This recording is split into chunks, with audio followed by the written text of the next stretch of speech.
Terima kasih. Assalamualaikum warahmatullahi wabarakatuh. Waalaikumsalam. Alhamdulillahirabbil alamin wa bihi nasta'in ala umuri waddin. La haula wala quwwata illa billahil aliyyil azim. Allahumma shalli wa sallim ala sayyidina Muhammadil Fatih. Lima khuliqa wal khatim lima sabaq. Nasirul haqqi bil haqqi wal hadi ila siratikal mustaqim wa ala alihi haqqa qadri wa miqdaril azim, amma ba'd. Yang sama-sama kita hormati, kita muliakan para kiai, para alim, para ulama, wabil khusus Ketua Umum PBNU, Bapak Profesor Dr. Kiai Haji Said Agil Siraj. Yang sama-sama kita hormati, kita muliakan sahabat kita, Bapak Kiai Arifin Junaidi, atau saya sering menyebutnya Pak Arjuna, dan seluruh keluarga besar LP Ma'arif, baik yang di pusat maupun yang di provinsi. Izinkan ini bukan ceramah tapi berbagi, sharing.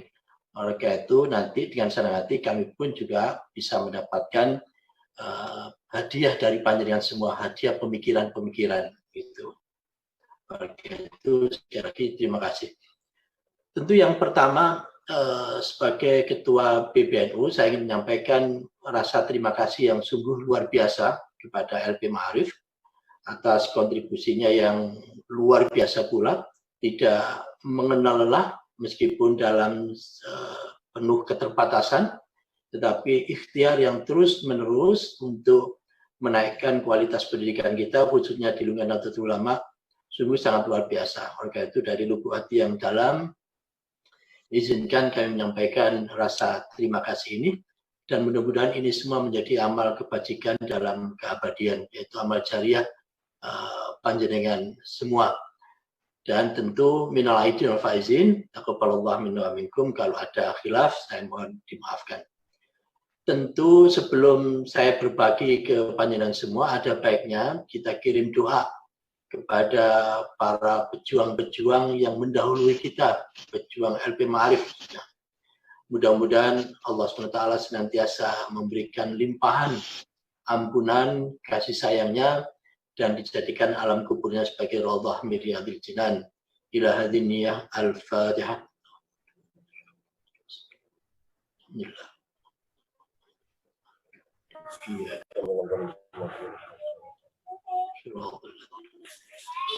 Terima kasih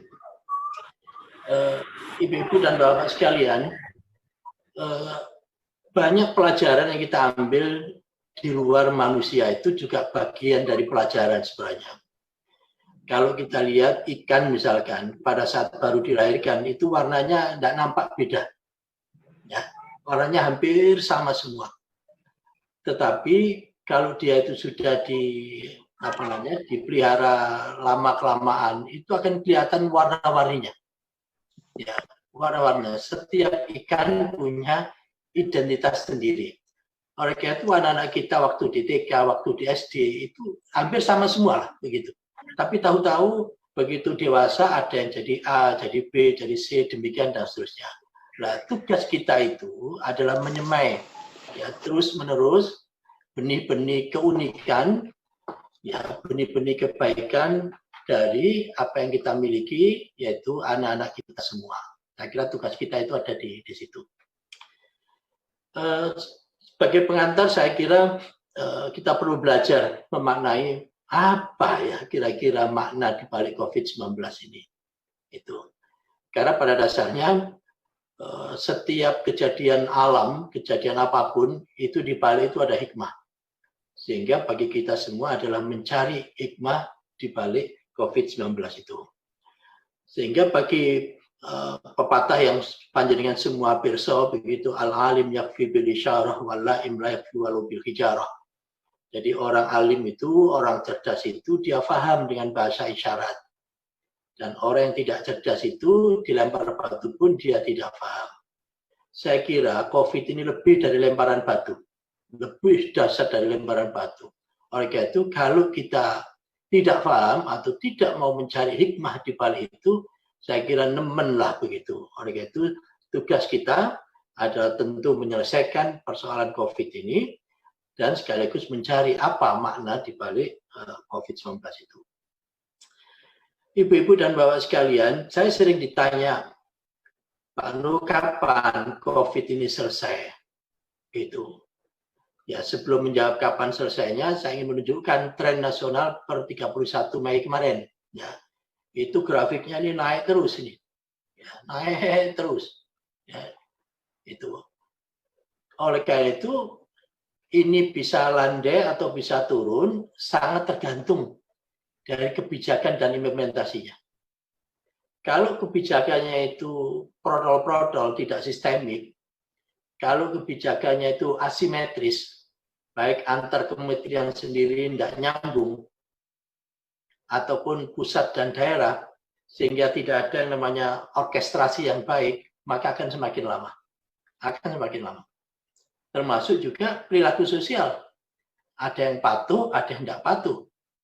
Ada yang masih di TV setiap hari, ada yang stay at home, tinggal di rumah, tetapi di satu sisi ada new normal, menyiapkan kapan nanti ini terbiasakan. Ini dua hal yang asimetris. Di satu saat kita disuruh tinggal di rumah, di saat yang sama kita diajak untuk ini. Oleh karena itu, ini harus dikelola. Bukan berarti tidak boleh, tapi harus dikelola dengan baik. Yang ketiga, penambahan positif barunya itu luar biasa banyaknya, paling tidak sekitar 700-an, kapan 900 dan seterusnya. Ya, padahal kapasitas penambahan bed kita sangat kecil sekali. Satu bed di rumah sakit itu dipakai oleh penderita COVID minimal 14 hari. Itu satu bed. Ya, satu bed 14 hari. Karena siklus ini ya, pandemiknya. Sehingga dari situ, berapa sih penambahan bed kita di rumah sakit ini? Akibatnya apa? Akibatnya karena kapasitas di rumah sakit penuh, muncullah kebijakan yang namanya isolasi mandiri. Ya, isolasi mandiri. Wis sampean tinggal di rumah sampean sana aja. Begitu.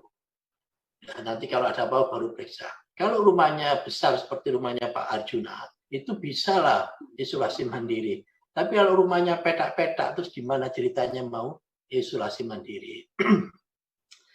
Akibatnya apa? Akibatnya punya potensi sebagai carrier, pembawa. Ya. Dan mortality rate kita itu 6%. Kalau Surabaya sekitar 10%. Kalau nasional 6%. Internasional kira-kira tidak lebih dari 2%. Itu, tidak lebih dari 2%. Artinya apa? Artinya tingkat fatalitas atau kematian akibat corona di tempat kita itu masih relatif tinggi dibanding dengan negara-negara lain. Ini semua menjadi pelajaran juga. Ini tadinya pada saat 27 April diramalkan akan berakhir di Juli 2020. Tetapi berangkat dari data-data berikutnya, pada saat meramalkan tanggal 7 Mei kemarin, itu diperkirakan berakhirnya Oktober. Ya, itu. Jadi kita bisa membayangkan apa yang akan terjadi kalau seandainya ini lama. Orang sekarang sedang memikirkan, kalau recovery-nya itu bentuknya seperti huruf V begini, huruf V, seret begini, itu relatif nyaman. Begitu sampai di bottom line, sampai di asfal asafilin, itu langsung naik lagi. Tetapi yang dikhawatirkan, ini sampai di bottom line, tidak naik-naik. Seperti huruf U. Bahkan ada yang menyampaikan, jangan sampai jadi huruf L. Begitu seret, dan naik. Nah, oleh karena itu yang menjadi persoalan kita sekarang kalau terkait dengan COVID ini adalah daya tahan. Daya tahan kita. Baik daya tahan sosial, daya tahan ekonomi, sampai bisa jadi daya tahan politik, demikian dan seterusnya. Oleh karena itu, yang menjadi persoalan bagi kita semua, pada saat-saat terjadi krisis seperti yang sekarang ini, itu persoalannya bukan krisisnya itu. Itu jelas persoalan, tapi persoalannya itu adalah ya kita mereaksi menjawab krisis itu dengan logika-logika yang usang. Ya, the greatest danger in times of turbulence is not the turbulence itself, but to act with yesterday's logic. Kita menjawabnya dengan logika-logika yang usang, padahal persoalan baru. Logika yang dipakai yang lalu, tidak nyambung. Ya. Yang kedua, saya kira kita semua sepakat, ujian terbaik bagi para pemimpin itu pada saat krisis. Kalau keadaannya normal itu ya biasa saja, normal. Tapi pada saat krisis inilah sebenarnya kepemimpinan itu terlihat apakah dia efektif atau tidak di dalam menjalankan keputusan-keputusan. Akhirnya, karena sekarang itu akan muncul yang namanya new normal, new times, maka nanti akan ada new need, kebutuhan baru, dan tentu akan ada new solutions.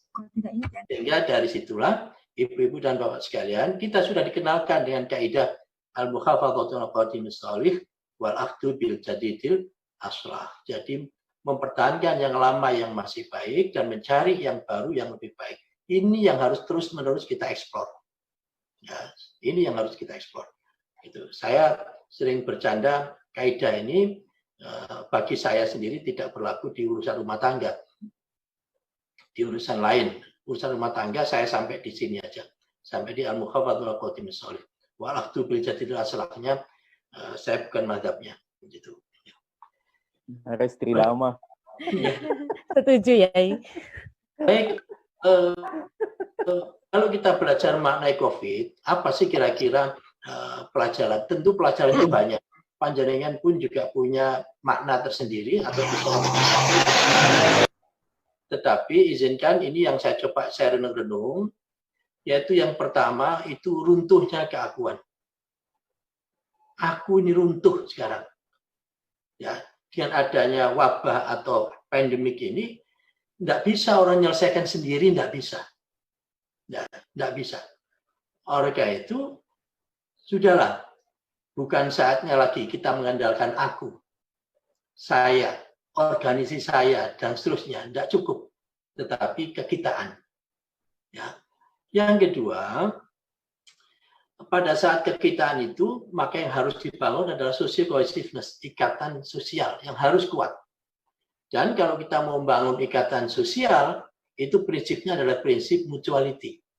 Prinsip saling memberi, saling menerima, dan saling menghargai. Sepanjang kita belum bisa mengandalkan prinsip kesalingan atau mutuality, tidak mungkin, susah sekali kita membangun social cohesiveness. Mengapa keakuan ini harus runtuh dan harus kita runtuhkan? Karena logiknya, apa yang saya ketahui, kalau saya yang punya prinsip aku, itu jauh lebih sedikit daripada yang saya tidak tahu. Apa yang saya miliki jauh lebih sedikit dari apa yang saya tidak miliki. Taruhlah saya tahu nama orang, berapa sih nama orang yang saya ketahui, dan berapa yang saya tidak tahu nama orang. Belum ilmu loh ya, hanya nama saja. Itu. Oleh karena itu tidak pantas kalau saya itu mendominasi di dalam konteks sosial besar. Karena yang saya miliki itu jauh tidak ada apa-apanya dibanding dengan yang tidak saya miliki. Yang ketiga, COVID ini memaksa kita untuk berubah. Untuk berubah dan nanti kemungkinan akan masuk yang new normal. Nah, kalau mau berubah, itu yang digarap dulu, itu mindset-nya. Ya, mindset-nya harus berubah dulu. Ya, bukan sekedar teknisnya, tapi mindset-nya. Bukan sekedar social distancing-nya, harus berjarak. Ya, bukan sekedar itu. Tetapi mindset-nya sehingga dia bisa menjawab kenapa saya harus berjarak. Dan kalau berjarak akibatnya apa? Rentetan berikutnya itu. Terus yang kedua, metodologi yang kita harus rubah juga. Dan ujungnya adalah perilaku. Tetapi tetap harus memperhatikan sistem nilai. Kalau ini tidak dikunci di sistem nilai, maka nanti perubahan itu akan menghilangkan, ya, akan meninggalkan nilai yang kita yakini kebenarannya. Sehingga justru itu yang dicari oleh orang lain, gimana caranya di dalam perubahan itu, nilai-nilai yang kita yakini kebenarannya itu lepas. Ya. Apa yang dilakukan Wali Songo itu pada dasarnya beliau kebalikan dari COVID. Ya, yang lama, nilai lama, yang perilaku lama dipertahankan, tapi value-nya yang dimasukin. Nilainya yang dimasukkan. Tapi kalau sekarang, ini yang paling dikhawatirkan karena kita dipaksa perilaku berubah, dan ujung-ujungnya kalau kita tidak hati-hati, ini yang diambil adalah value-nya, nilainya yang mau dibuang. Saya kira itu yang harus kita mikir lebih dalam lagi. Yang keempat, saya kira ma'arif harus tetap menjaga hitohnya.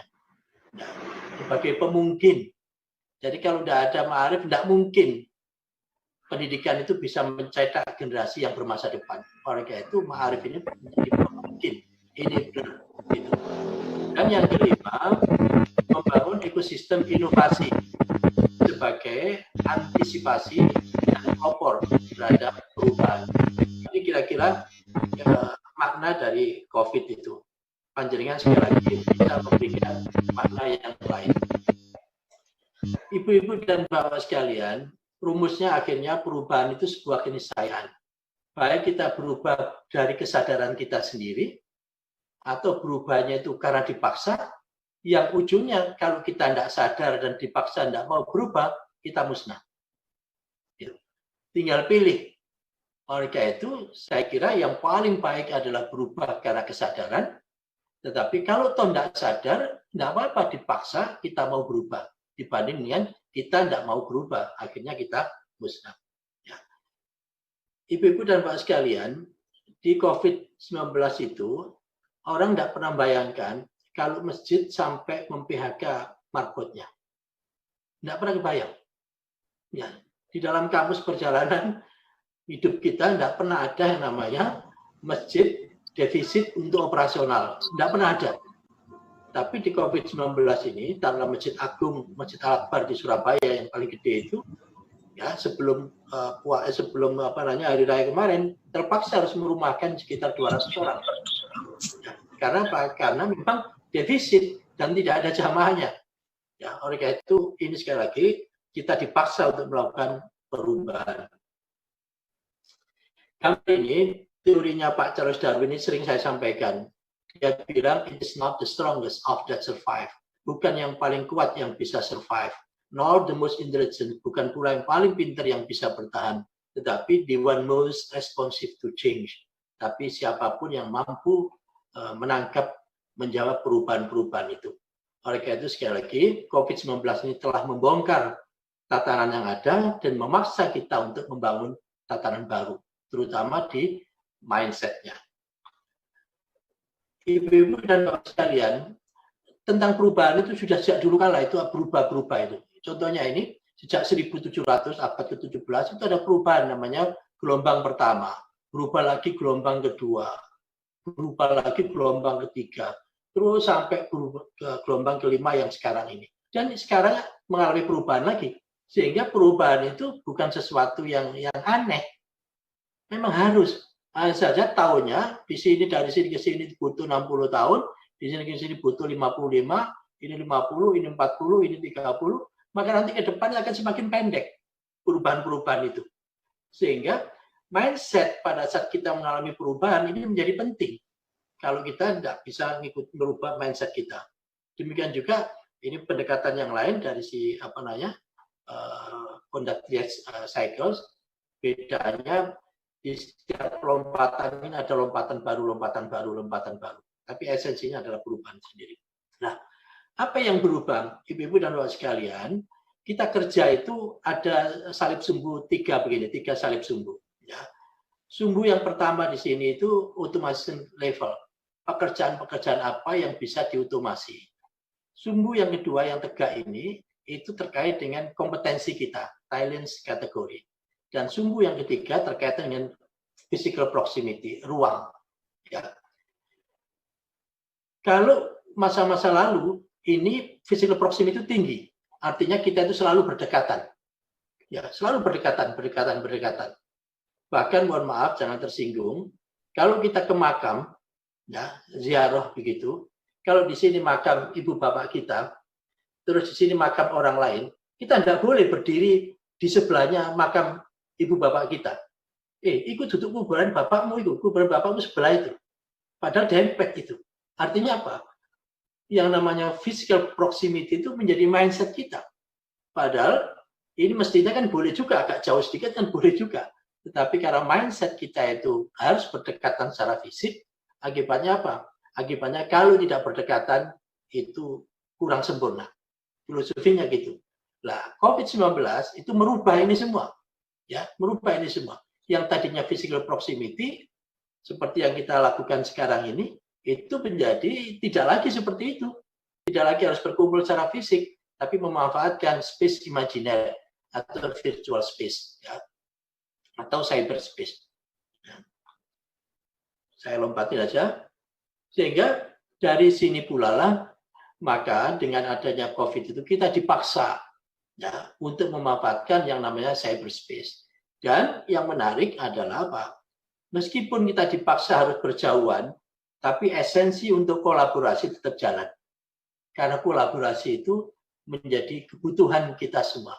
Dari situlah, mau tidak mau, saya kira penjaringan semua di keluarga besar Ma'arif sudah sangat benar ya, mengambil inisiasi untuk melakukan pertemuan-pertemuan berbasis cyber seperti ini. Itu adalah memang sesuatu yang tidak bisa dihindari. Sehingga apa? Sehingga sekali lagi, meskipun secara fisik kita itu berjauhan, ya, tetapi esensi kebersamaan seperti judul yang dimintakan ke saya, ya, itu menjadi mutlak. Ya, bisa dibayangkan kalau ini dengan adanya lubang seperti ini, ya, kalau tidak ada yang bantu ini, ya, jebol lah begitu. Demikian juga ini. Itu. Oleh karena itu, kebersamaan keluarga besar Ma'arif itu menjadi mutlak. Menjadi mutlak. Jangan sekali-kali ada sekolah Ma'arif yang waktu masih akreditasinya C atau baru mulai berdiri ikut Ma'arif, setelah itu sudah modern, sudah maju dan seterusnya, aku tinggalkan engkau, gitu. Saya kira janganlah, ya, jangan. Justru sekolah-sekolah yang tadinya waktu Ma'arif itu taruhlah masih awal-awal dia masih sederhana, terus dia sekarang bisa modern, justru kita harapkan dia menjadi vehicle, menjadi penghela untuk bisa narik saudara-saudaranya yang lain dan seterusnya.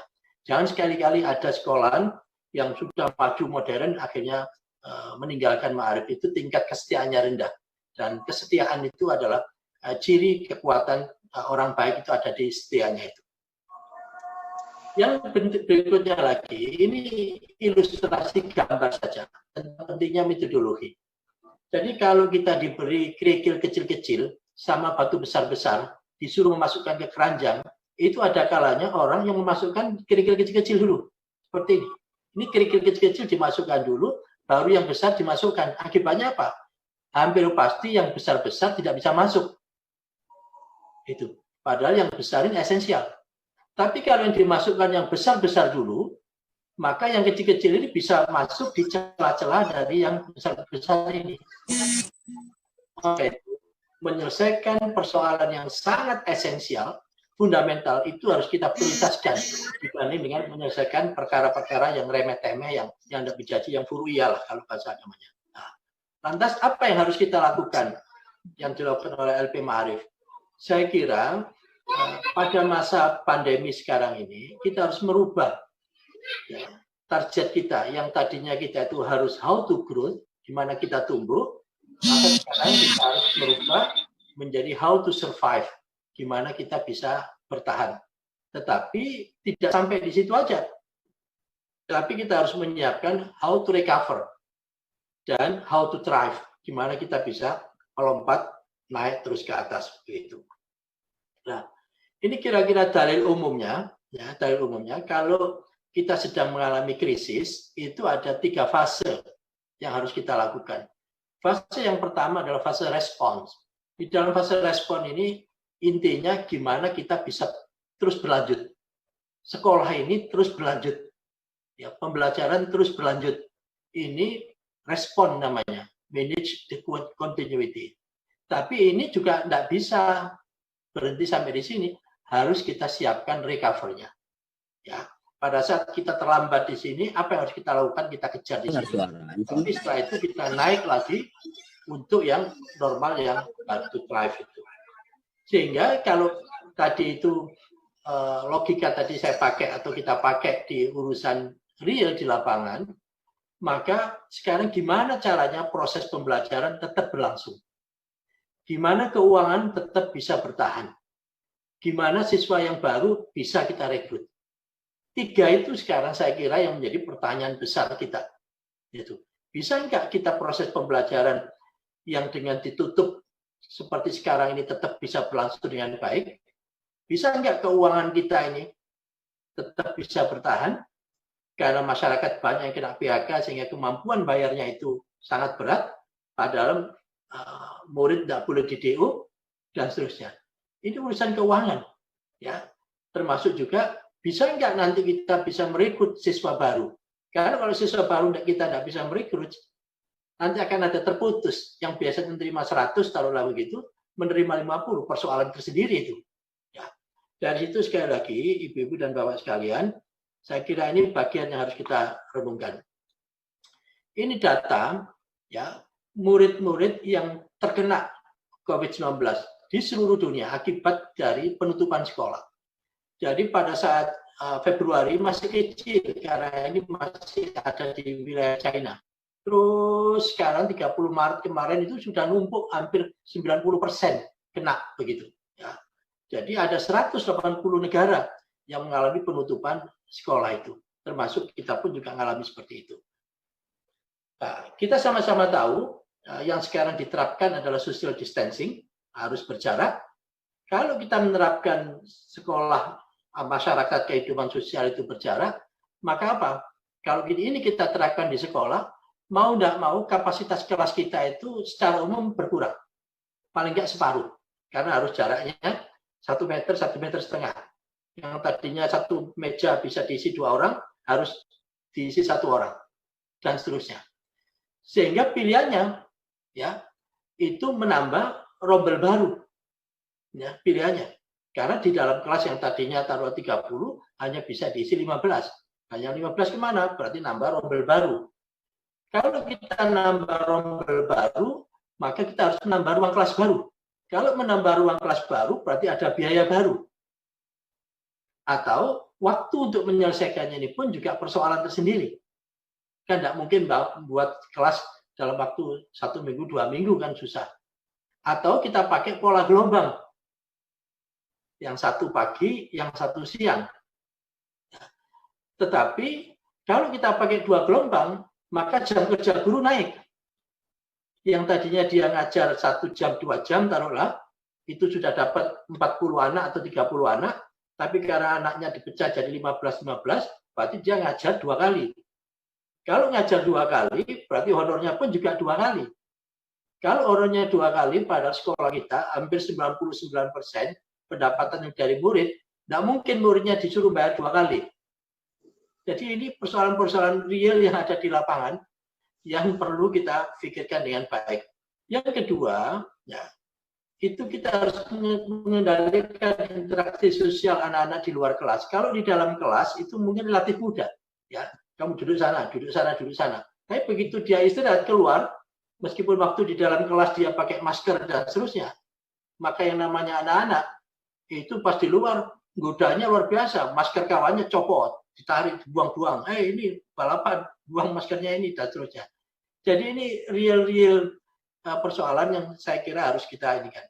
Oleh karena itu, salah satu alternatifnya menggunakan blended system. Ya, menggunakan blended system. Yaitu apa? Ada sistem tatap muka, tapi ada juga sistem virtual. Tapi kalau itu yang kita pilih, maka kita harus bisa memilah mana yang konvensional, yang tatap muka, dan mana yang virtual based.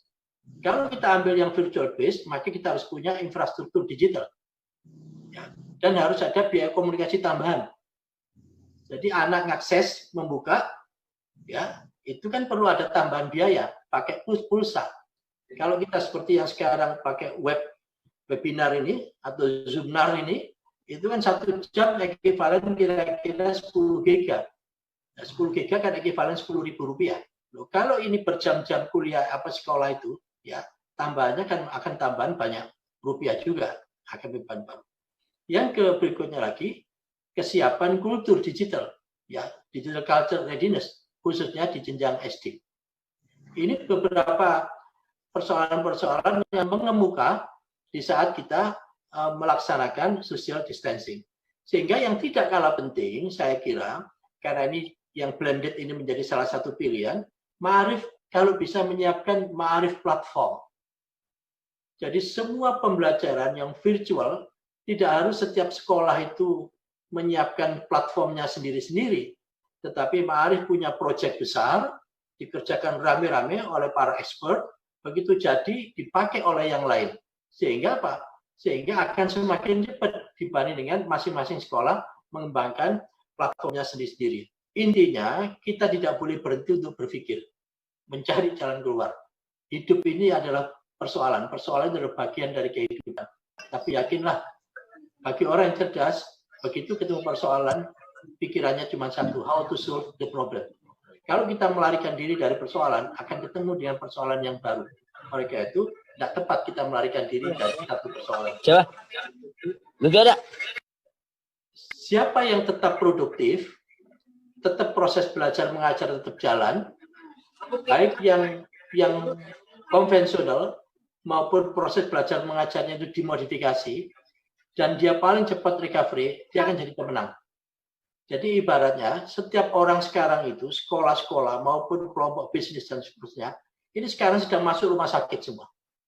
Ada yang di kamar biasa dan ada yang masuk di ICU. Gitu. Nah, nanti begitu selesai ini siapa yang paling cepat recovery keluar dari rumah sakit, dia akan jadi pemenang. Karena yang lain masih belum bisa kerja, kita sudah bisa kerja. Sehingga recovery menjadi kata kunci kita untuk menjadi pemenang. Yang berikutnya lagi saya ingin share, menjadi orang baik itu mulia. Ya, menjadi orang baik itu mulia. Dan menjadikan orang menjadi orang baik itu lebih mulia. Jadi tidak cukup kebaikan itu diri kita sendiri. Kita ingin kebaikan itu di samping diri kita sendiri baik, tapi kita mampu menciptakan kebaikan bagi orang lain. Disitulah maka membangun ekosistem yang baik itu menjadi sangat fundamental. Karena ekosistem yang baik itu akan menjadikan orang menjadi baik itu sangat efektif. Ya. Tapi kalau ekosistemnya itu tidak bagus, berat. Nah, oleh karena itu, kalau kita ingin membangun satu normal baru, new normal, itu sebenarnya sekarang ini ada normal sudah. Ada normal, ada abnormal. Ya, di atasnya normal. Tapi ada abnormal. Abnormal ini kalau bahasa biasanya gila. Ya, abnormal, sampai itu abnormal itu tidak waras yang pakai AB ini. Ya, kalau UP ini itu yang di atas. Nah, kalau interaksi tesis antitesis dan sintesis antara abnormal dan abnormal ini yang atas dan bawah, maka nanti akan membentuk new normal baru. Nanti akan terjadi lagi ada new normal itu akan menjadi normal, nanti akan menjadi new normal baru, demikian dan seterusnya. Hidup itu seperti itu. Tapi yang paling penting itu seperti yang di awal, itu karena normal itu pada dasarnya adalah common sense, pakem dari common sense. Kalau orang melaksanakan sesuatu, terus orang itu bilang, ini normal kayak begini, dan kita pun bilang, iya normal sih. Itu artinya apa? Artinya ada common sense yang kita terima, ada nilai bersama yang bisa kita terima. Nah, sekarang ada sesuatu yang baru, yang lain belum bisa menerima, tapi nanti suatu saat akan bisa menerima pula. Maka nanti akan ada yang baru lagi, demikian dan seterusnya. Oleh karena itu, kita punya proyek keabadian. Ya, proyek keabadian ini proyek keabadian. Panjenengan sudah sering mendengarkan ini. Jadi ada 3 hal yang tidak terputus meskipun kita ini sudah meninggal, yaitu sedekah jariah, ilmu yang manfaat, dan anak yang soleh yang mendoakan. Kalau panjenengan pirsani, teliti, ketiga hal ini itu semuanya punya dampak sosial, tidak hanya dampak pada dirinya sendiri.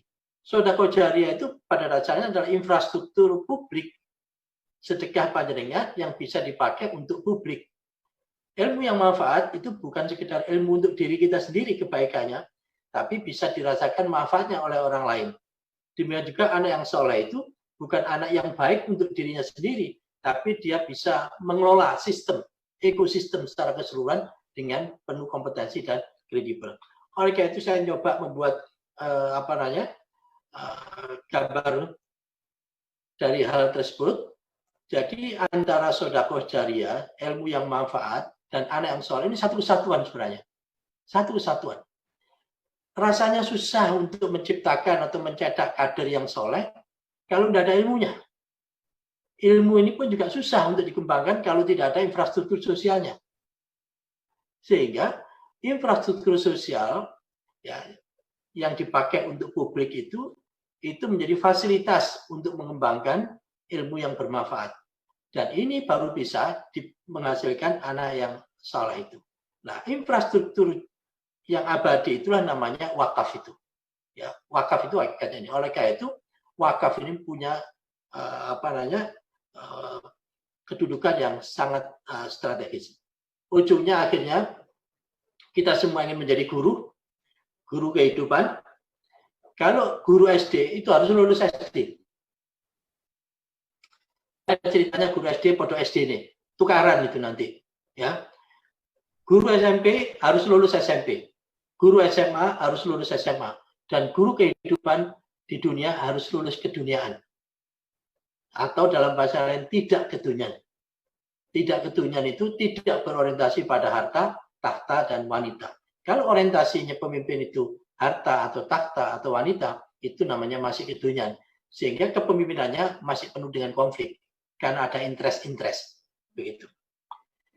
Yang terakhir, saya kira saatnya kita harus melakukan transformasi dari saya menjadi kami dan kami menjadi kita. The power of we. Saya kira kata kunci keberhasilan Ma'arif ke depan, NU ke depan adalah di kitanya itu. Bukan di sayanya. Tapi sekali lagi di we. Bukan di anaisme, tetapi di nahnuisme. Demikian yang bisa saya sampaikan. Sekali lagi saya mohon maaf banyak kalau ada yang khilaf. Selamat berjuang. LP Ma'arif sukses selalu insyaallah. Terima kasih. Wallahu muwaffiq ila aqwamit thoriq. Assalamualaikum warahmatullahi wabarakatuh. Waalaikumsalam warahmatullahi wabarakatuh.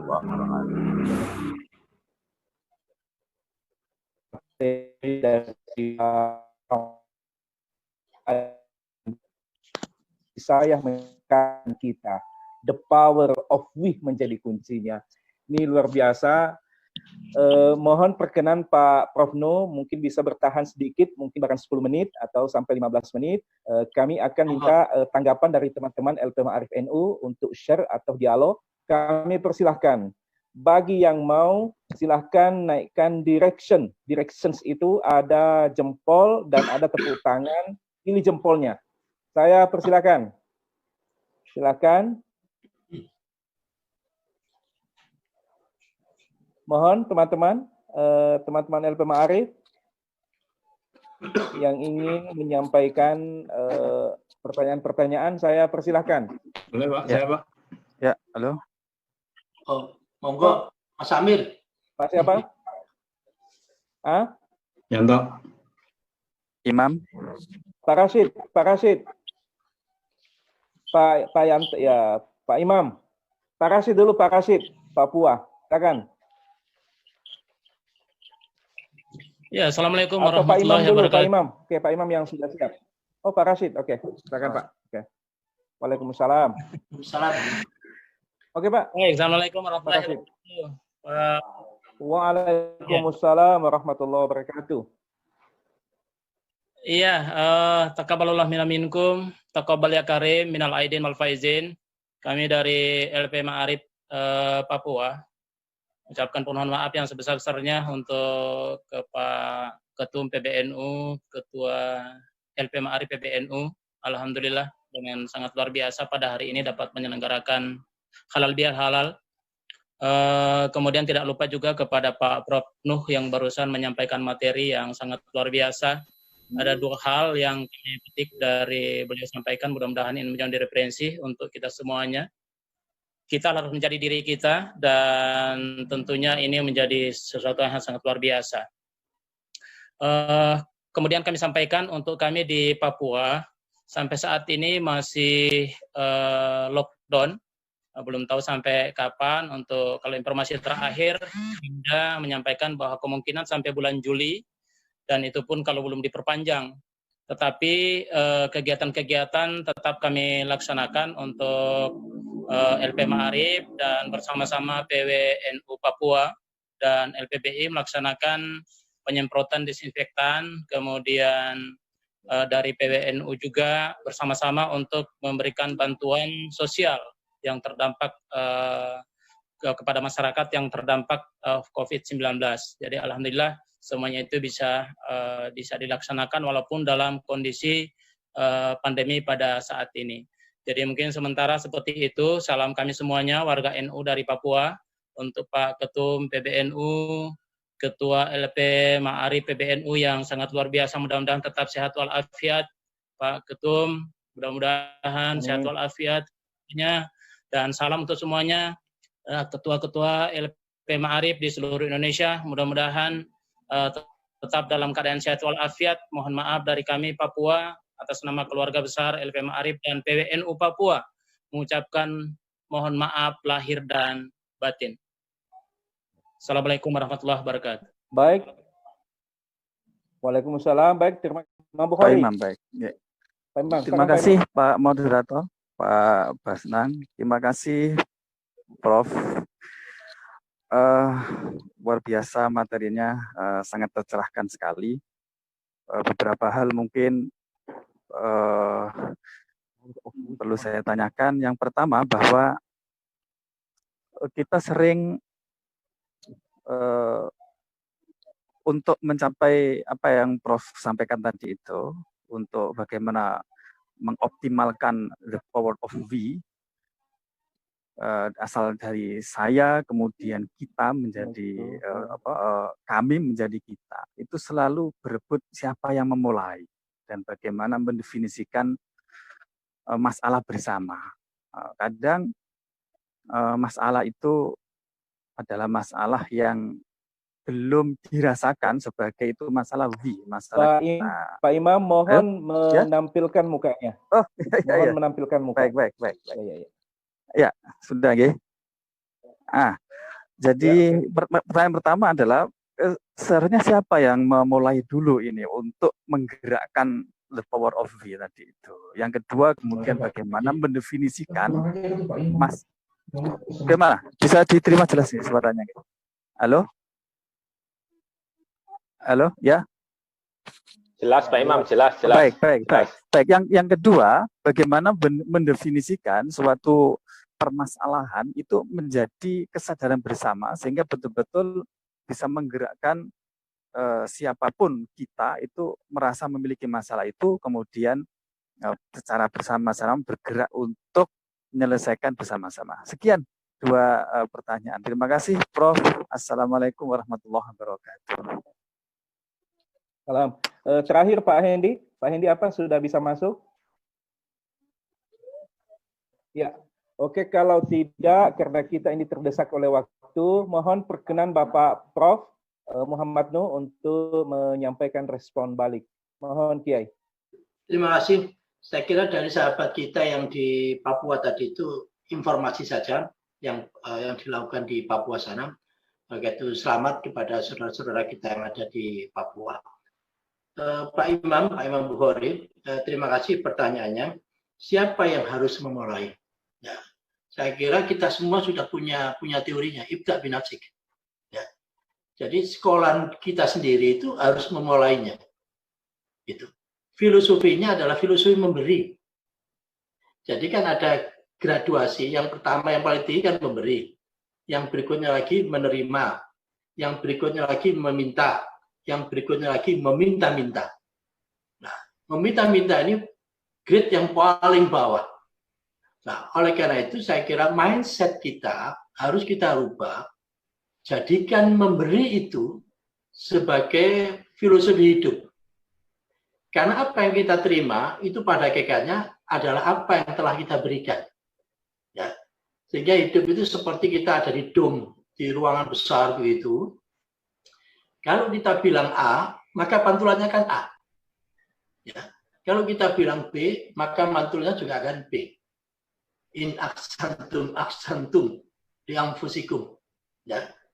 Oleh karena itu biasakan kita itu memberi. Meskipun sekolah kita itu relatif kecil, tapi memberi. Jangan sampai kita masuk di wilayah yang paling rendah, yaitu meminta-minta. Nah, bagi sekolah yang sudah besar, itu pun apalagi, dia harus memberi saudaranya. Karena kebaikan sekolah itu, meskipun dia sekolahnya besar, tapi kalau kebaikannya hanya untuk muridnya sendiri, untuk sekolahnya sendiri, dia belum dapat yang namanya khairun nas anfa'uhum linnas itu belum dapat. Karena apa? Karena skopnya masih skop D-nya sendiri. Padahal yang namanya aksan itu, ya, atau anfa itu, ya, itu adalah yang lintas batas. Semakin besar manfaatnya, maka dia itu semakin baik. Sehingga saya kira yang filosofi yang pertama Pak Imam itu mindset kita. Ojo seneng nih awak dhewe tok sing sukses. Ya, ojo seneng. Engko ora apa-apa sampean, kan sing nulungi. Itu. Jadi ibarat yang sekarang ini atau di kehidupan sosial kita kan ada namanya kamus inting-inting kalau bahasa Jawanya itu. Inting-inting, tahu inting-inting? Ya kan? Inting-inting. Kalau ada orang kalau diundang tidak pernah datang, ya diundang mantenan tidak pernah datang, diundang tahlil tidak pernah datang. Nanti suatu saat dia kalau menyelenggarakan atau melaksanakan mantenan, tidak ada orang datang juga. Sampai nggak tuh teko, apa teko.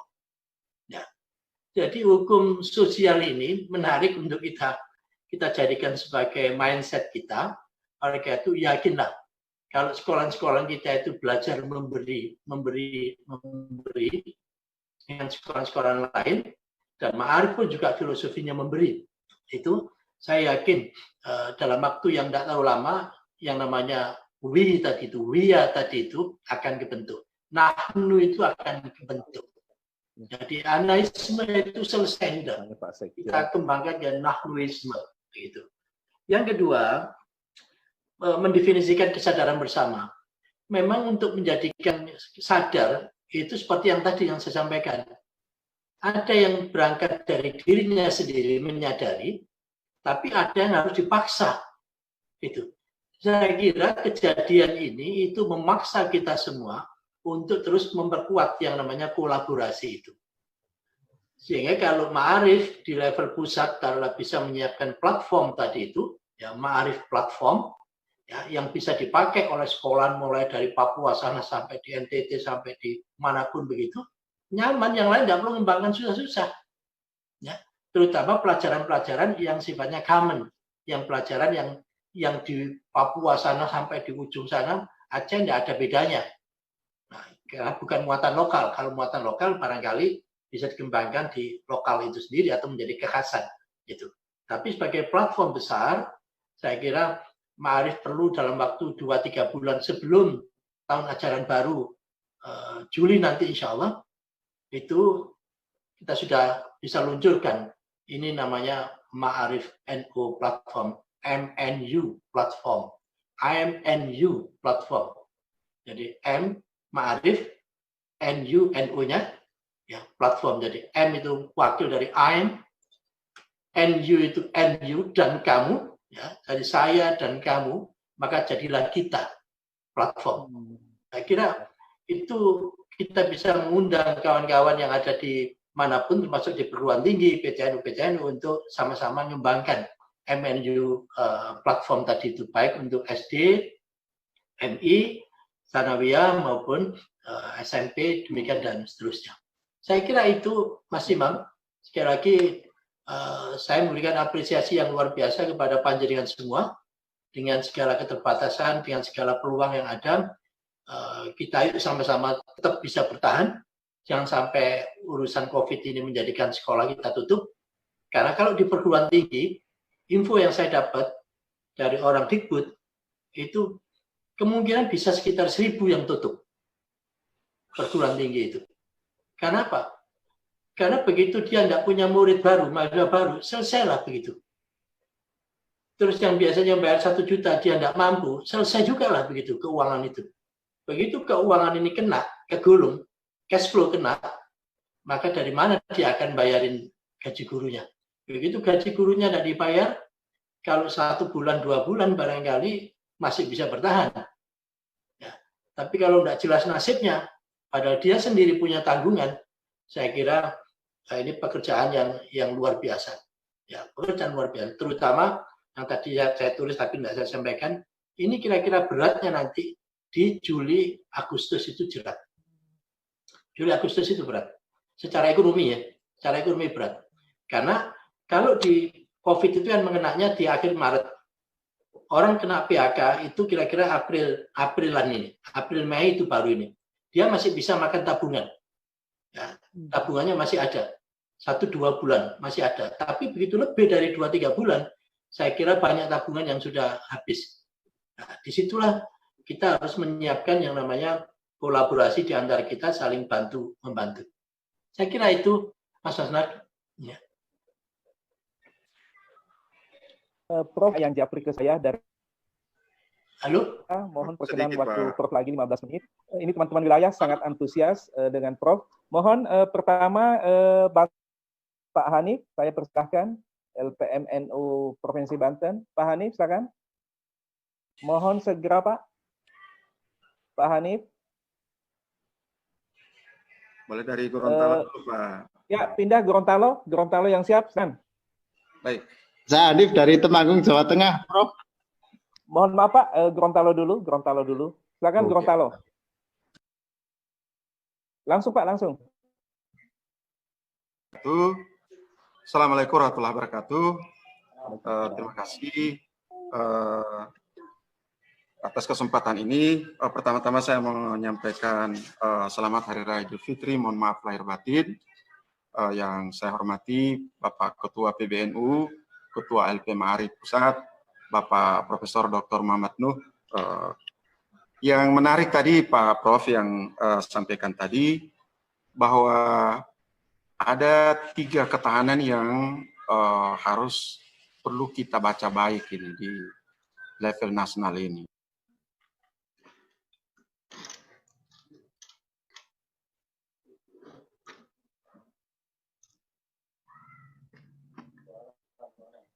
Itu ke-mute itu. Pak Amirnya ke-mute. Pak Amir, Pak. dibuka Pak Amir. Ya, sudah. Ya. Ya. Maksud saya, ada 3 ketahanan yang perlu dijaga, yaitu ketahanan sosial, ketahanan ekonomi, bahkan ini bisa saja merambah ke ketahanan politik gitu. Menurut pendekatan dan pemikiran Pak Prof. Muhammad Nuh, kira-kira kita berada pada ketahanan mana, Prof? Karena menurut Prof, sekarang ini pandemik ini jalan terus, dan puncak nanti persoalan ekonomi ini kira-kira pada bulan Juli sudah mulai kita dengar teman-teman di UGM, di UII mulai membuat pertemuan-pertemuan sampai ada gerakan-gerakan untuk pemikiran lewat forum-forum ilmiah tentang presiden kita saat ini. Menurut pemikiran Pak Prof, kira-kira seperti apa? Yang pertama, yang kedua, menarik sekali untuk kita ya, ada tadi moto yang mampu diformulasi oleh Pak Prof dalam waktu singkat, luar biasa ini untuk kita di LP Ma'arif ini ya, sehingga saya melihat bahwa kalau saya kaitkan dengan teori Charles Darwin tadi, bahwa orang terkuat itu adalah orang yang mampu merespon itu. Merespon 3 hal tadi, merespon perilaku sosial, ekonomi, dan termasuk politik tadi itu. Nah, menurut Pak Prof bagaimana ini? Terima kasih. Allahul muwaffiq ila aqwamit thoriq. Assalamualaikum warahmatullahi wabarakatuh. Baik, terima kasih. Selanjutnya ke Temanggung. Ya. Assalamualaikum warahmatullahi wabarakatuh. Langsung saja ke pertanyaan.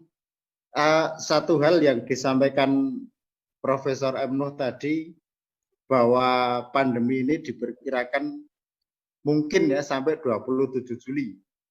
Kemudian bahkan di paparan tadi tertulis mungkin saja bisa sampai Oktober.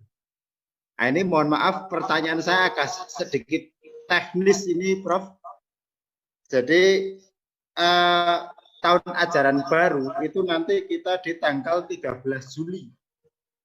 Nah, mungkin sangat menarik tadi yang disampaikan Prof bahwa Ma'arif harus mempunyai satu hal yang bisa dipakai untuk semua.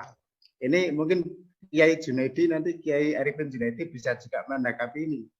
Jadi bayangan saya di situ adalah Ma'arif itu punya satu aplikasi software atau apa yang bisa dipakai untuk semua sekolah.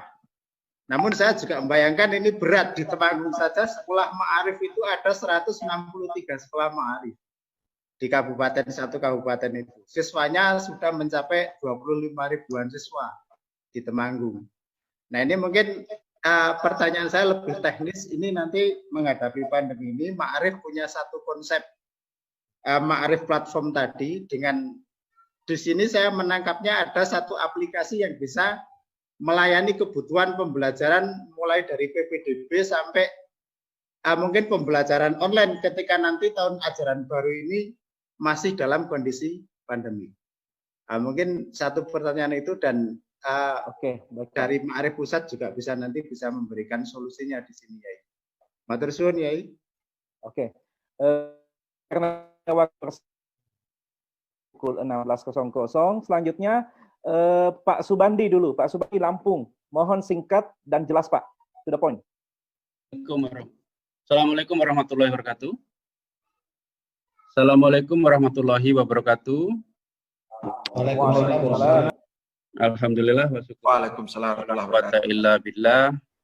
Asyhadu an la ilaha illallah wa anna Muhammadan abduhu wa rasuluh. Allahumma shalli ala sayyidina Muhammad wa ala ali sayyidina Muhammad amma ba'du.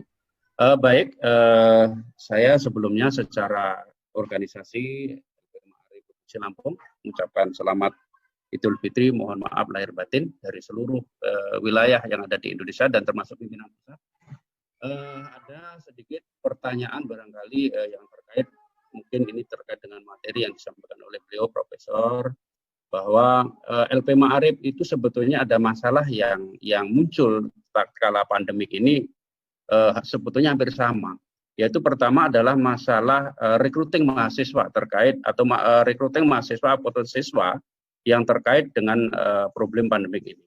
Yang kedua adalah persediaan uang yang rata-rata di LP Ma'arif ini tidak ada likuiditas. Jadi duit ya datang habis sehingga selama 3 bulan akan mengalami masalah yang sangat berat sekali. Yang ketiga adalah masalah sistem pembelajaran. Tatkala nanti berjalan pandemik ini masih berjalan terus, maka paling tidak LP Ma'arif memberikan sebuah rambu-rambu dengan sistem yang akan digunakan di seluruh Indonesia. Saya rasa itu yang kami sampaikan, barangkali nanti mohon petunjuk dari Profesor maupun dari LP Ma'arif yang terkait dengan 3 hal yang dirasakan di Provinsi Lampung. Demikian saya akhiri, wallahu muwaffiq. Assalamualaikum warahmatullahi wabarakatuh. Ya, baik. Terima kasih. Selanjutnya Pak Yanto, singkat, jelas Pak Yanto. Berturut-turut Ibu Rumtini.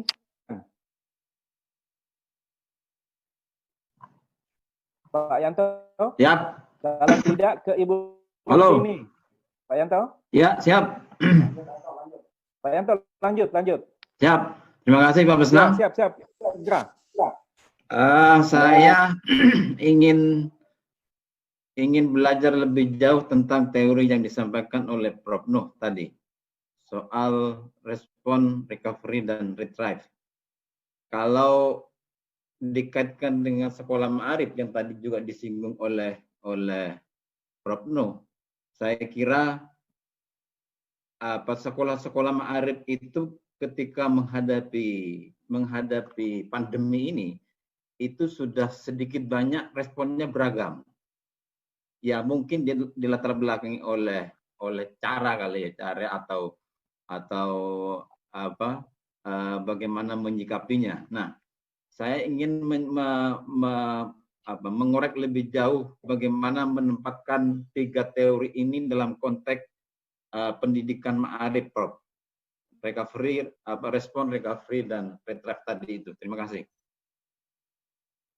Oke, makasih Pak Yanto. Lanjut Ibu Rumtini. Bu Rumtini. Oke, ya. Assalamualaikum warahmatullahi wabarakatuh. Pak Nuh, kita ketemu di sini, Bapak. Begini, Pak. Tadi setelah mendengar paparannya Pak Nuh dari awal sampai akhir, itu saya merasa bahwa vaksinnya COVID-19 sudah ketemu, Pak. Khususnya untuk Ma'arif ini. Jadi apa yang Bapak sampaikan tadi itu adalah obatnya penyakitnya Ma'arif dalam hal ini. Kalau kaitannya dengan saat ini ya COVID-19 tadi, obatnya ada yang tadi Bapak sampaikan semua tadi. Tentang terutama dalam hal ini adalah tadi ketika Bapak ada dua hal yang saya garis bawahi sangat penting dalam kaitannya bagaimana agar sekolah-sekolah di bawah Ma'arif ini menjadi pemenang di kemudian hari atau pemenang dalam pertarungan ini. Itu kita tidak lagi bicara tentang saya, tetapi kita bicara tentang kita. Kemudian yang kedua, bagaimana kita ini bisa membentuk sebuah ekosistem agar bagi sekarang ini kalau digambarkan sebagai kereta api, PPM Ma'arif Pusat adalah kepalanya dan harus menarik gerbong yang di belakangnya yang begitu banyak dan gerbong itu sendiri beragam. Nah, bagaimana agar gerbong yang beragam ini bisa kita tarik, itu antara lain kalau kepalanya sendiri adalah kuat. Gitu. Kepalanya sendiri harus menjadi kita. Nah, nanti dengan kepalanya sendiri ini, dalam hari ini PPM Ma'arif menjadi kita akan bisa menarik gerbong itu dengan enteng dan bersama-sama maju. Nah, ini tadi sudah disampaikan bahwa platformnya adalah platform yang baru. Kita tidak bisa lagi menggunakan konsep-konsep yang lama. Kita harus berubah menjadi manusia baru dengan platform baru. Hanya dalam satu hal lain lagi, Pak, kita juga harus realistis bahwa tadi yang disampaikan Bapak tadi, meskipun itu merupakan saya sangat setuju sekali dan itu mimpi kita semua, itu kalau kita melihat realitanya itu masih agak di awang-awang gitu, Pak. Masih agak di langit. Nah, bagaimana kita bisa menyatukan antara yang di langit dengan yang di bumi ini agar menjadi ke bumi, Pak. Yang di langit itu ke bumi. Bagaimana kita bisa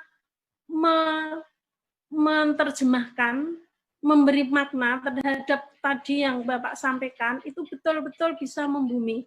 Nah, saya berpendapat bahwa antara lain bahwa kita di PP Ma'arifnya harus kuat.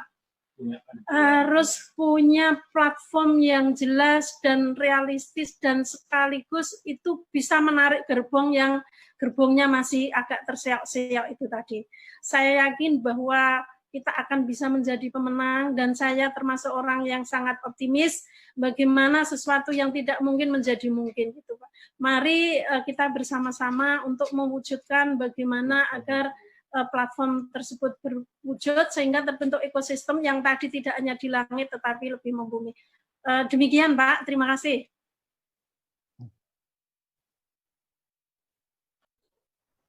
Menit kita mohon perkenan untuk menyampaikan balik atas dialog dari teman-teman LP Ma'arif NU. Mohon. Terima kasih. Silakan, Prof.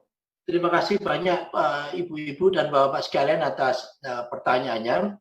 Sekali lagi seperti yang di awal tadi itu, ini bukan tausiah, bukan ceramah, tapi sharing, berbagi. Sehingga saya pun dengan senang hati mendapatkan pandangan dari panjenengan semua tadi itu. Ya. Saya mulai dari yang terakhir, yang Bu Rumtini tadi itu. Jadi mesin itu tidak harus mesin itu tidak harus hanya ada di lokomotifnya aja. Di gerbong paling depan tidak harus. Tapi memang dia harus punya mesin, punya engine. Tetapi engine yang lain bisa diletakkan di gerbong berikutnya, gerbong berikutnya, gerbong berikutnya. Sehingga kita itu punya gerbong yang semuanya bermesin. Menjadi penggerak, bukan menjadi beban. Karena kalau yang mesinnya itu hanya yang di depan, lokomotifnya satu itu aja, yang lain beban semua, tentu sangat berat. Sangat-sangat berat. Oleh karena itu, teori fisikanya, maka setiap gerbong itu ada mesin penggerak, mesin penggerak, mesin penggerak, tapi mesin penggerak tadi itu arahnya sama dengan yang di lokomotif yang di depan tadi itu. Jadi LP Ma'arif di pusat itu sebagai penggerak utama, yang lain tidak boleh. Jadi kalau dia lari ke sana terus satunya lari ke sana, tidak boleh. Itu nanti akan jadi beban yang luar biasa beratnya. Tapi vektornya arahnya harus sama. Kalau itu yang terjadi, meskipun di depan itu kapasitasnya taruhlah 100 km per jam untuk jalan, tapi karena di belakang di sini itu banyak mesin, maka dia akan mampu mendorong sehingga kecepatan di depannya ini melebihi dari 100 km per jam. Oleh karena itu, hendaknya setiap sekolah tidak menjadikan dirinya sebagai beban, tetapi menjadi penggerak pula. Sehingga kita punya mesin yang banyak sekali, dan itu akan luar biasa. Gitu. Di dalam teori komputer, kalau ada satu komputer yang super, yang besar sekali kapasitasnya, dibanding dengan komputer biasa, ya, yang kapasitasnya kecil, tetapi dia terhubung secara keseluruhan, itu reliability-nya lebih bagus yang kecil-kecil tapi terhubung. Karena apa? Karena kalau yang besar satu ini, itu ngadat, maka ngadat semua selesai. Tapi kalau di sini ada, di sini ada, di sini ada, di sini ada, kalau satu ngadat, maka yang lain masih bisa mendorong. Oleh karena itu, saya kira kekuatan kita itu ada di konsep muawana, bukan di konsep musabakoh, bukan di kompetisi, tetapi di sinergi. Konsep musabakoh, konsep kompetisi itu sudah selesai. Yang namanya konsep musabakoh atau kompetisi itu konsep yang tahun 70-an. Oleh karena itu ada namanya competitiveness index, indeks atau daya saing, ya itu. Tapi sekarang itu sudah berubah, sudah ganti konsep itu. Sehingga kalau antar sekolah ma'arif itu masih bersaing, saya kira itu benar, tapi untuk yang dulu kalah. Itu yang saya katakan yesterday logic itu. Jadi logika masa lalu. Sekarang logikanya bukan kompetisi, tapi logikanya adalah saling melengkapi, bersinergi. Yang berikutnya lagi, memang ya, yang namanya ini sharing saya, tentu nanti harus diterjemahkan bagaimana membumikan konsep-konsep besar tadi itu dalam pelaksanaan. Oleh karena itu tidak ada salahnya Pak Said, Pak Basnam, Pak Arjuna, habis ini kita bentuk melalui forum-forum kayak gini dengan terbatas, saling sharing, menyiapkan gimana membumikan dari gagasan-gagasan tadi ke dalam bahasa praktis. Saya kira itu bagian dari ikhtiar yang harus kita lakukan. Dari Temanggung tadi itu, ya. Jadi gini, sangat dimungkinkan ya, yang namanya akhir dari COVID ini bukan lagi Oktober, bisa jadi Desember. Sangat tergantung dari perilaku kita semua. Sangat tergantung dari kebijakan yang kita terapkan. Sehingga dari situlah yang paling rumit ujungnya adalah di dunia pendidikan. Ya.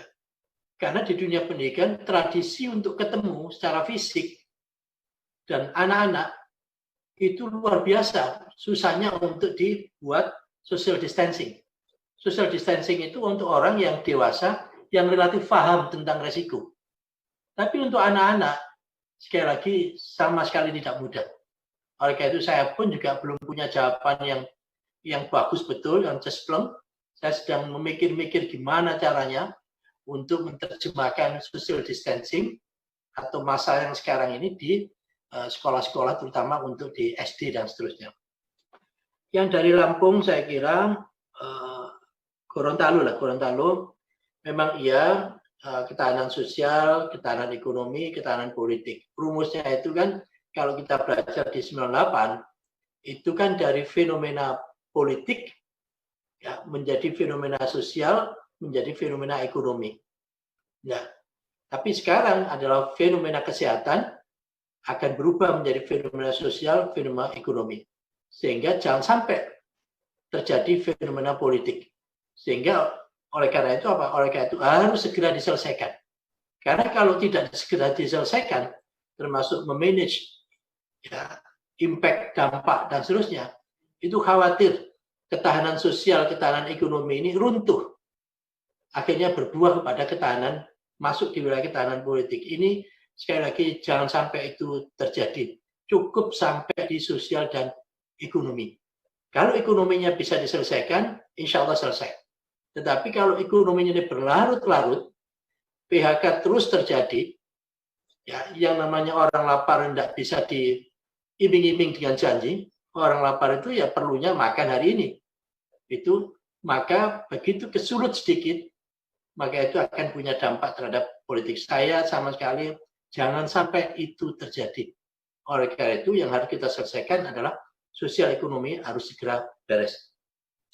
Saya kira itu yang terus tadi itu yang terakhir yang tiga kelompok tadi itu.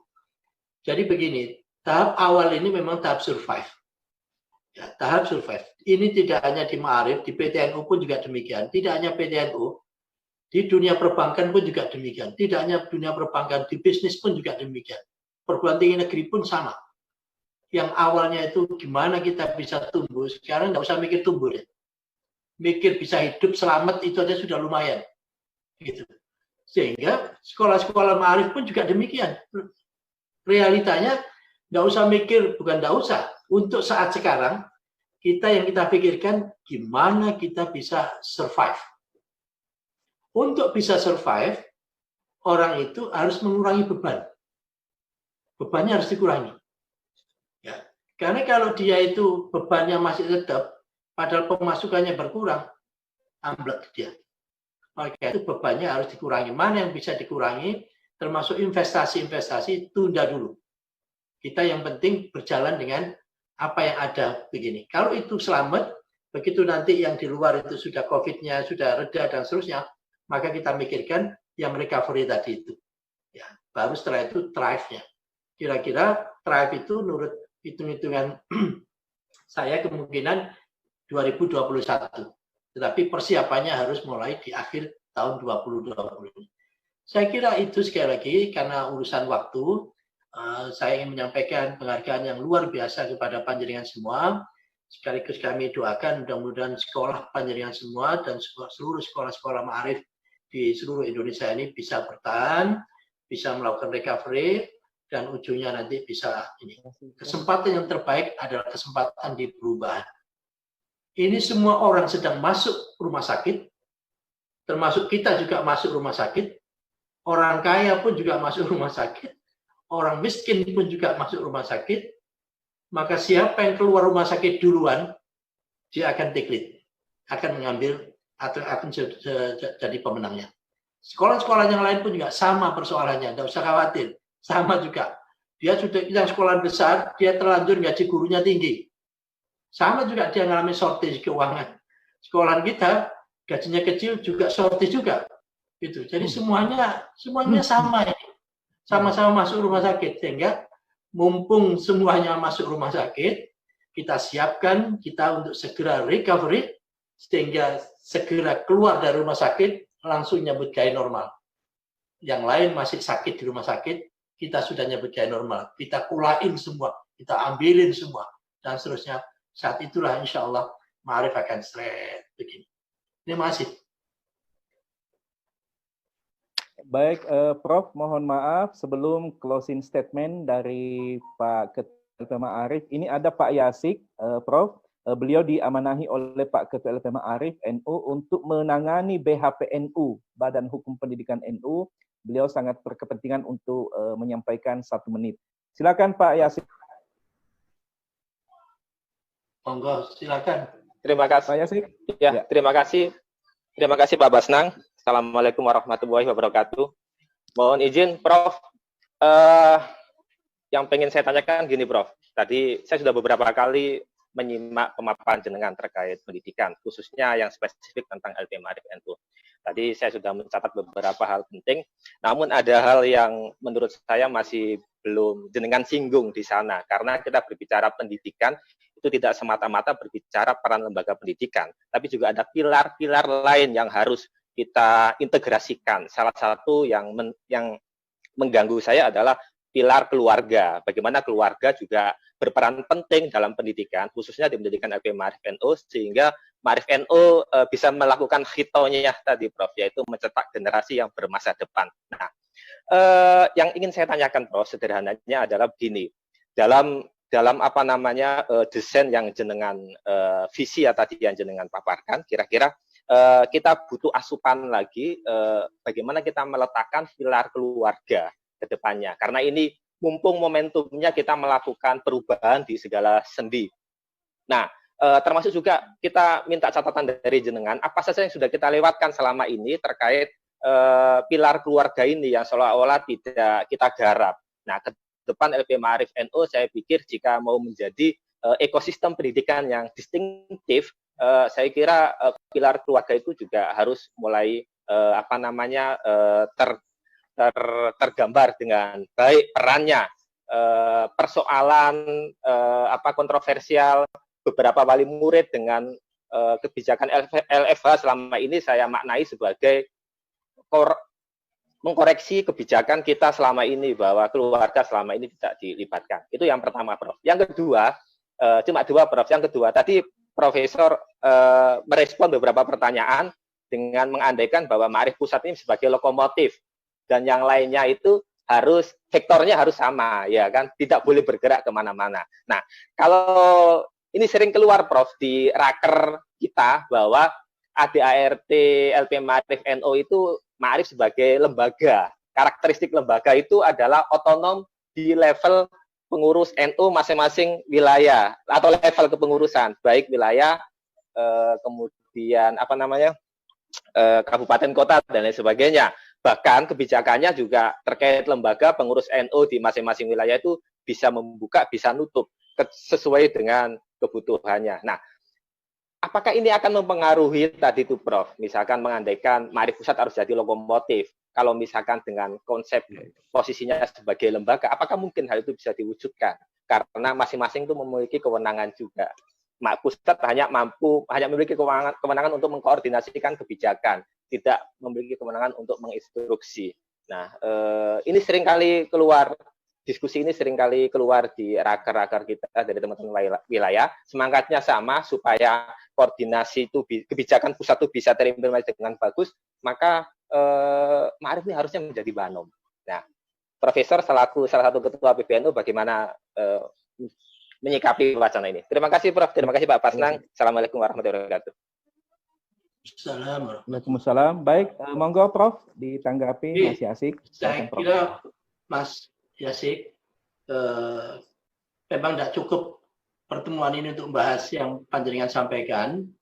Saya kira monggo diinisiasi untuk pertemuan berikutnya lagi, yaitu gimana caranya kita memperkuat pilar, ya, pilar-pilar di dalam ekosistem pendidikan kita. Itu. Jadi kita punya berapa pilar begitu, ya, terus gimana cara memperkuat yang pilar A, pilar B, pilar C, termasuk juga mengkoordinasikan antar pilar tadi itu, ya, sehingga menjadi bangunan utuh yang kokoh. Itu. Hari ini saya belum karena urusan waktu aja. Yang kedua, ya, yaitu apa? Otonom. Jantung itu otonom. Dia tidak bisa kita kendaliin. Berhenti dulu ya, saya tidak bisa dia. Dia terus bergerak aja begitu. Ya kan begitu. Tetapi gerakan otonom dari jantung tadi itu tidak akan menyebabkan kalau jantungnya mau ke kiri, terus badannya mau ke kanan, terus dia bingung begitu, enggak.